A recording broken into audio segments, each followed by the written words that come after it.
Une percée dans le show business peut te faire passer de zéro à héros, mais il est difficile d'y rester. Ces stars ont fait le contraire et sont passées de héros à zéro en quelques secondes. Tu veux savoir ce qu'elles ont fait pour détruire leur carrière en un clin d'œil? Abonne-toi pour plus de vidéos et, sans plus attendre, que le spectacle commence. Randy Quaid.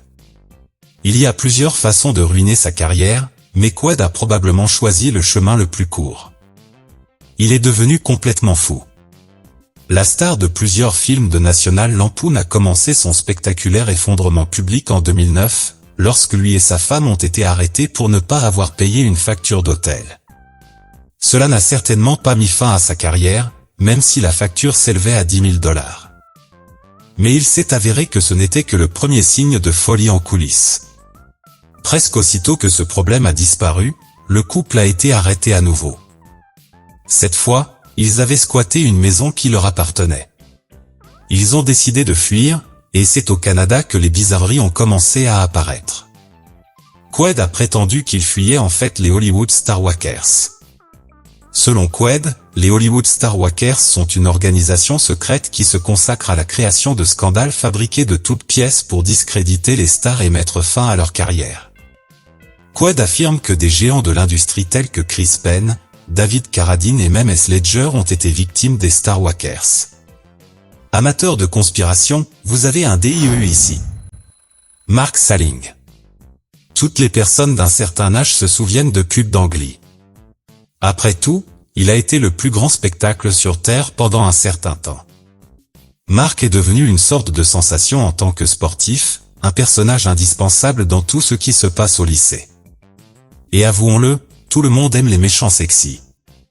Si tu es tombée amoureuse de lui, ceci va te faire sentir un peu sale.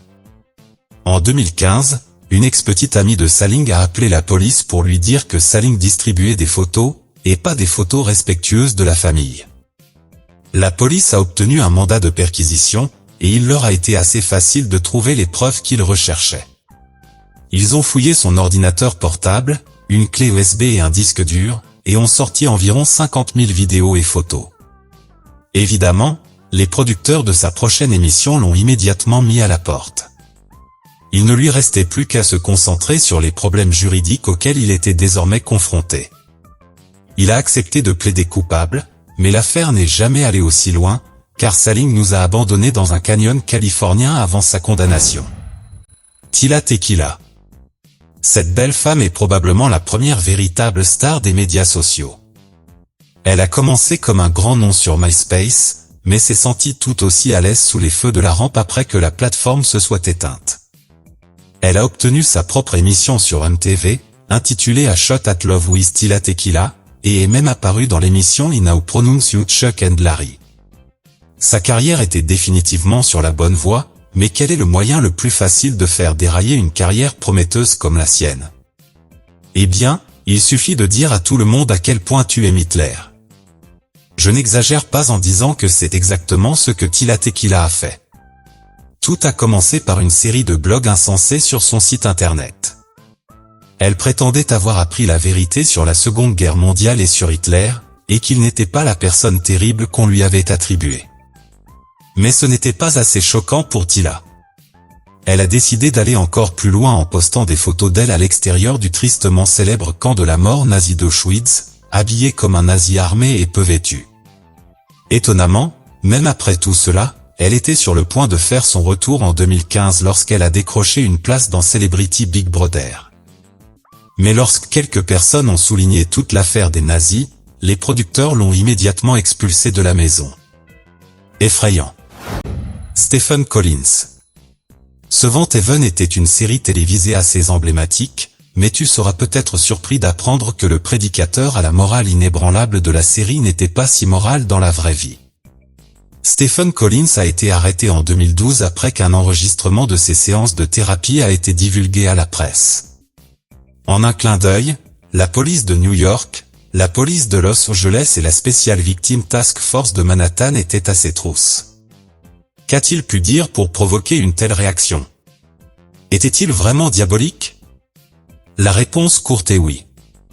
Il a avoué avoir agressé 3 femmes entre 1973 et 1994.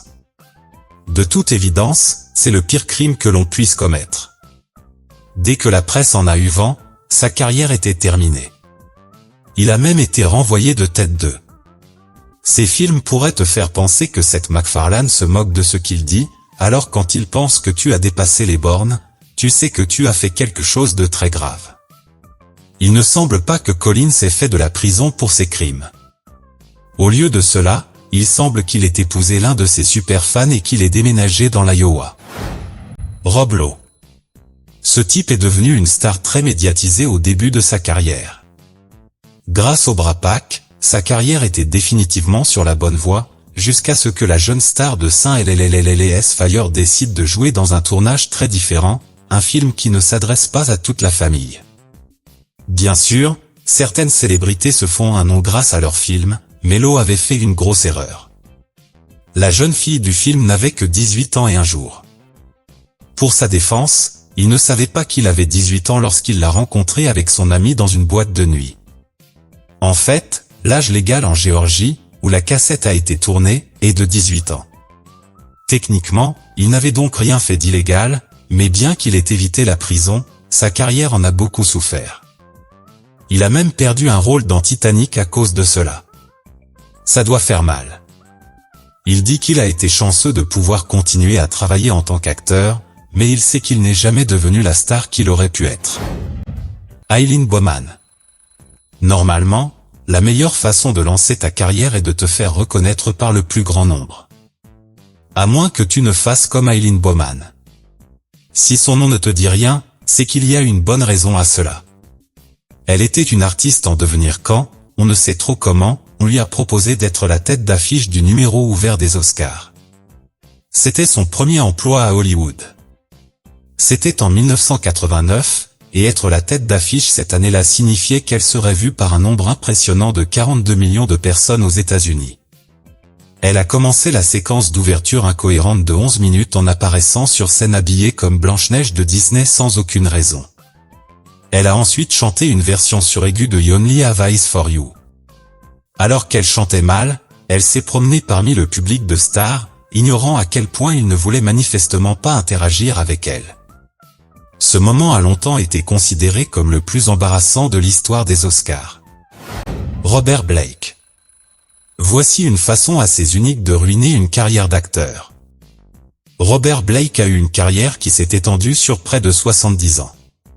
Il a commencé comme enfant star dans Little Rascal. Il a ensuite travaillé en tant qu'homme mystérieux emblématique dans Lost Highway pour David Lynch, l'un des réalisateurs les plus célèbres du secteur. Lynch aurait pu faire de lui une star encore plus importante si ce n'était pas le dernier personnage que Blake allait jouer. Peu après ce film, un incident étrange s'est produit à Studio City, à Los Angeles. Blake et sa femme avaient pris un repas dans un restaurant avant de retourner à leur voiture garée au coin de la rue. Blake a dit à sa femme qu'il avait en quelque sorte perdu son arme pendant qu'il mangeait, et qu'il devait retourner la chercher. Parce que c'est tout à fait normal de la perdre dans un restaurant, n'est-ce pas? Elle est montée dans la voiture pour attendre qu'il retourne chercher son arme. Entre le moment où Blake a quitté sa femme et celui où il est retourné à la voiture, quelqu'un a tiré à bout portant sur la tête de sa femme, la tuant sur le coup.